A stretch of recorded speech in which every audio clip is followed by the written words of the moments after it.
Mustafiz not allowed in IPL. কে ভেবেছিল এক মোস্তাফিজকে বাদ দেওয়ার কারণে পুরো আইসিসির টনক নড়ে যাবে? কেই বা ভেবেছিল শুধু একটা মাত্র প্লেয়ারের জন্য পুরো বাংলাদেশ দল বিশ্বকাপ খেলতে ভারতে যেতে অসম্মতি জানাবে? যা কেউ ভাবেনি, হয়তো স্বয়ং ইন্ডিয়ান বিসিসিআই বা ইন্ডিয়ান ক্রিকেট বোর্ডও তেমনটা কল্পনা করেনি।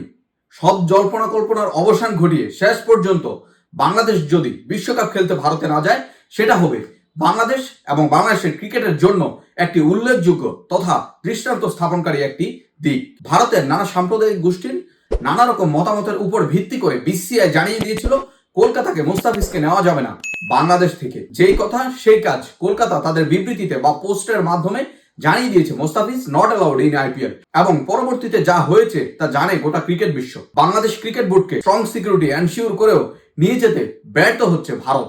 জল যেদিকে গড়াচ্ছে, শেষ পর্যন্ত হয়তোবা বাংলাদেশ দল ভারতে বিশ্বকাপ খেলতে নাই যেতে পারে, সেটার সম্ভাবনাই এখন সব থেকে বেশি প্রখর। ম্যাচ হয়তো সরিয়ে নেওয়া হতে পারে শ্রীলঙ্কাতে। বাংলাদেশ দলকে আইসিসি যদি শেষ পর্যন্ত নানা রকম প্রভাব খাটিয়ে চেষ্টা করে ইন্ডিয়ার মাটিতে বিশ্বকাপ খেলানোর জন্য, সেখানটায় বাংলাদেশ দল হয়তো বিশ্বকাপ থেকে ওয়াক ওভার করতে পারে।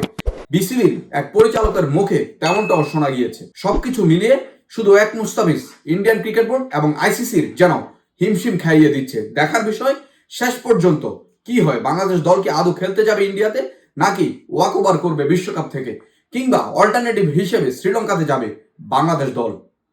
বিশ্বকাপকে সামনে রেখে হয়তো এমনটা কখনো কল্পনাও করেনি ইন্ডিয়ান ক্রিকেট বোর্ড, যেমনটা করে দেখালো Bangladesh cricket board right now. Situation যেদিকে যাচ্ছে, নিশ্চিতভাবে আরো অনেক ড্রামা, আরো অনেক থ্রিলার অপেক্ষা করছে ক্রিকেট প্রেমীদের জন্য।